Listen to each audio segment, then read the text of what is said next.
கர்த்தராகிய இயேசு கிறிஸ்துவின் நாமத்தினாலே அன்பின் வாழ்த்துக்கள். வேதாகம பகுதியில் இன்று நாம் காணப்போவது மிரியம். முதலில் காயினிடம் கர்த்தர் கேட்ட கேள்வி, உன் சகோதரனாகிய ஆபேல் எங்கே?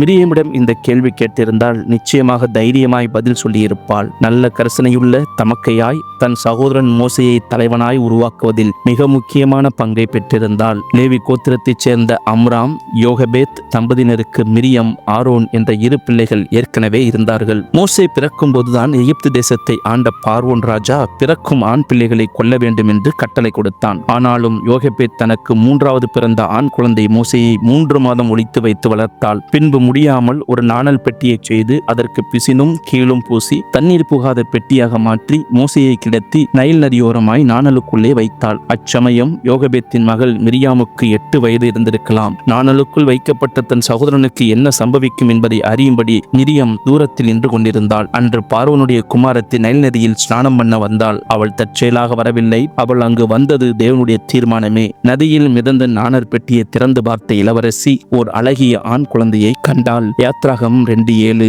அப்பொழுது பார்வோனின் குமாரத்தி பிள்ளையை எடுத்தவுடன், தமக்கையாகிய மிரியம், உமக்கு இந்த பிள்ளையை வளர்க்கும்படி எபிரேய ஸ்திரீகளில் பால் கொடுக்கிற ஒருத்தியை நான் போய் உம்மிடத்தில் அழைத்து கொண்டு வரட்டுமா என்றாள். அவளும் அழைத்து வா என்றாள். சிறு பிள்ளையாய் இருந்தாலும் பார்வோன் குமாரத்தியிடம் மிரியம் கேட்ட கேள்வியில் இருந்து அவளது தைரியம் வெளிப்படுகிறது. இது விசுவாசத்தின் மூலமே வந்தது. 2 பேதுரு 1:5. இந்த விசுவாசம் அவள் தாயிடம் இருந்து வந்தது. அழும் குழந்தைக்காக மனதுருக்கத்துடன் இருந்த பார்வோனின் குமாரத்தியை செயலாக்க வைத்தது.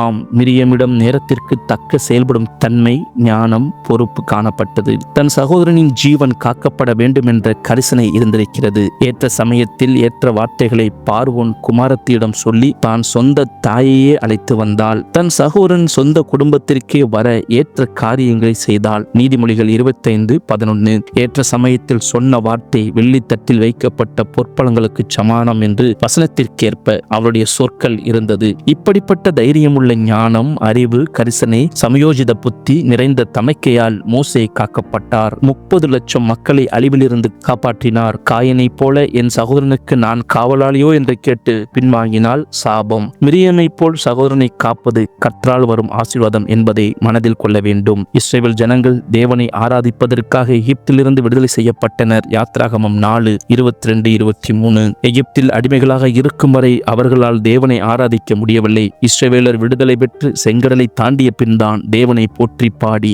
ஆராதித்தார்கள். யாத்ராகமம் 15:5. மிரியாமும் தம்புருவை எடுத்துக்கொண்டு நடனத்தோடு பாடி ஆண்டவரை துதித்தாள். சகல ஸ்திரீகளும் தம்புருகளோடும் நடனத்தோடும் அவருக்கு பின்னே புறப்பட்டு போனார்கள். கர்த்தரை பாடுங்கள், அவர் மகிமையை வெற்றி சிறந்தார், குதிரையையும் குதிரை வீரனையும் கடலிலே தள்ளினார் என்று பாடினாள். யாத்ராகமம் 15:20-21. இப்படி ஆடிப்பாடி ஆண்டவரை துதிக்கும் போது அவள் வயது 88 90க்குள் இருக்கும். நன்றி நிறைந்த இருதயத்தோடு வெட்கப்படாமல் கர்த்தரை தம்பூரோடும் நடனத்தோடும் துதித்தாள். மற்ற ஸ்திரீகளுக்கு முன்மாதிரியாக நன்றி, துதி, ஆராதனை அவள் வாழ்க்கையில் இருக்கிறது. கர்த்தரை தேடும் காரியத்தில் உற்சாகம் காணப்பட்டது. மிரியாம் ஒரு தீர்க்கதரிசி என்று வேதம் கூறுகிறது. நைல் நதி ஓரத்தில் தன் சகோதரனுக்கு என்ன நேரிடுமோ என்று சகோதர பாசத்துடன் இருந்த மிரியம் பின்பு தன் சகோதரன் மோசே மீது பொறாமை கொண்டாள். என்னாகமம் 12:1. மோசே எத்தியோப்பியா தேசத்து ஸ்திரியை விவாகம் பண்ணியிருந்தபடியினால் மிரியாமும் ஆரோனும் மோசேக்கு விரோதமாக முறுமுறுத்தார்கள். அவர்களது பேச்சு மோசேயின் தலைமை ஸ்தானத்திற்கே போட்டியாக இருந்தது. மோசேயை ஜனங்களின் பார்வையில் மட்டுப்படுத்த பிரயாசப்பட்டார்கள். மோசேயோ ஒன்றும் பேசவில்லை.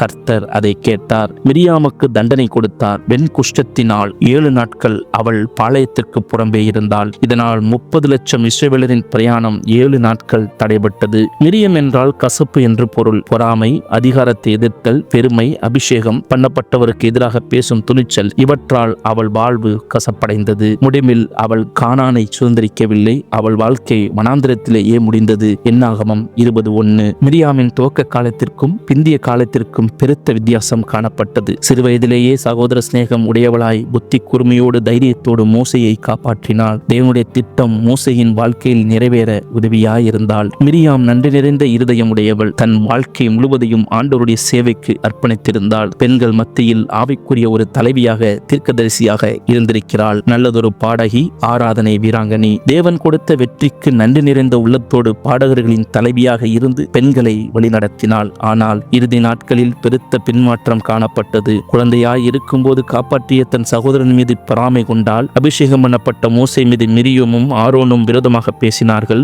சகோதரருக்குள்ளே விரோதத்தை உண்டு பண்ணுதல் தேவன் அருவருக்கும் காரியம் என்று நீதிமொழிகள் 6:19 பார்க்கிறோம். கடைசியில் அவள் கானானை போய் சேரவில்லை. நம்முடைய வாழ்க்கை குறித்தும் உடன் சகோதரிகளுடன் உறவை குறித்தும் நாம் கவனமாயிருக்க வேண்டும். முடிவு பரியந்தம் நிலைநிற்பவனே ரட்சிக்கப்படுவான். மத்தேயு 24:13. வாழ்க்கையின் இறுதி மூச்சு வரை கர்த்தரை மையப்படுத்தி வாழ்ந்து பரம கானானை அடைய கர்த்தர் நமக்கு உதவி செய்வாராக. கர்த்தராகிய இயேசு கிறிஸ்துதாமே உங்களை ஆசீர்வதிப்பாராக.